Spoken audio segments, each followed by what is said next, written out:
In After Effects CS5, there is a tool that I think a lot of people are going to want to bow before, especially all of you people out there who've done rotoscoping.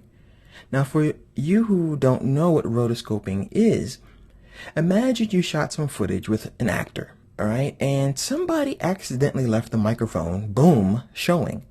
So the actor's doing his scene, and right there in the corner in the sky, we have this microphone that just shows up for like 5 minutes. Now, movies cost a lot of money, and the director is going to be pretty angry and is not going to want to reshoot that film because you know how actors are. They're in the trailer, they can't be bothered. So it's up to you or me to painstakingly go from frame to frame and paint that out or rotoscope it out. And it's not fun, and it makes a lot of people cry. But there is a brush now called the Roto brush that lives right here. And this tool is actually smart enough to look at the shape and the color of an object that you select and is able to track it. It's able to kind of follow it from frame to frame as best it can.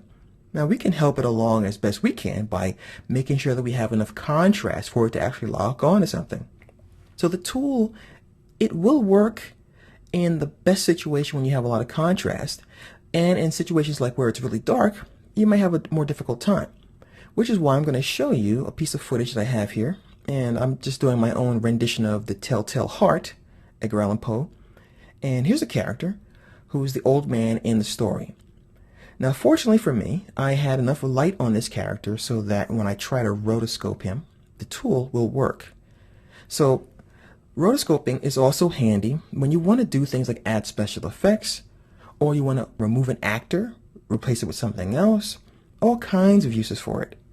Now, just to give you an example of what rotoscoping used to be like back in the day, the early Star Wars movies, the actors held, well, stand-ins for lightsabers.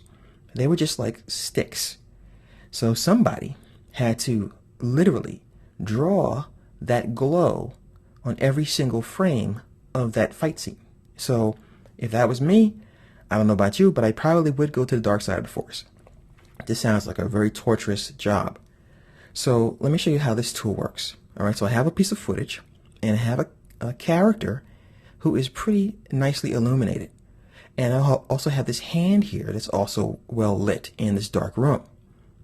So I'm going to grab the rotor brush by clicking on it one time. And the beautiful thing about this tool, by the way, is that you don't have to be extremely precise. The tool is going to let you be very liberal with your motion, and it will try to lock on to the details. But one thing we absolutely have to do is we can't be in our comp window. So you should double click on your footage down here to open it in its own layer. And now you'll notice that my icon changes to this green thing. I'll head back over to the comp window to show you. So whenever you want to use this tool and you don't see the green icon, you know to come down here to double click to open the layer with your footage in it. Now what I'm going to do is I'm going to simply go to his jaw and I'm going to do something like this and like that. All right, that's it. Look how smart it is. It knows that, all right, the colors that I selected were kind of palish, a skinish color, and it knew that that was all around here. And it kind of recognized the shape. It saw this ear, and it said, all right, there must be one over here. And it just very smart. Now, the cool thing is, we don't have to hold down Shift or anything to grab more stuff. I'm going to get his hand now. So I'm going to go over here, and I'm going to do the same thing. Just going to go like this, and it gets the whole hand. But what if there are parts that you want to remove, or parts that you do want to add? Well, when you just saw here, to add, just click on something else. But to remove things, hold down the Alt or Option key, and the cursor turns red, and then you can paint things away. See that? So I'm painting away partial fingers, and it's just too much, so I'll paint them back in. So the tool is revolutionary, but like everything else, you still have to tweak it a little bit. Now, how do we actually get this to track? Just hit the space bar.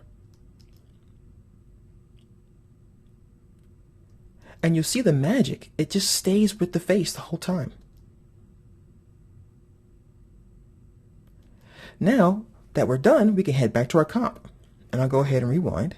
And you can see, look at this. His pajamas or whatever he was wearing are gone and he's just got his skin there, which is amazing. So I could change it. I could do all kinds of things. As a matter of fact, hey, you could do whatever you want because this is now ready for you to do things like add motion blur, or you want to add a depth of field effect, you want to add anything, you're ready to go. Now what I'm going to show you next is how you can refine this Roto tool by using something called Refine Matte. And there are quite a few options in here that we can play with to make this look better.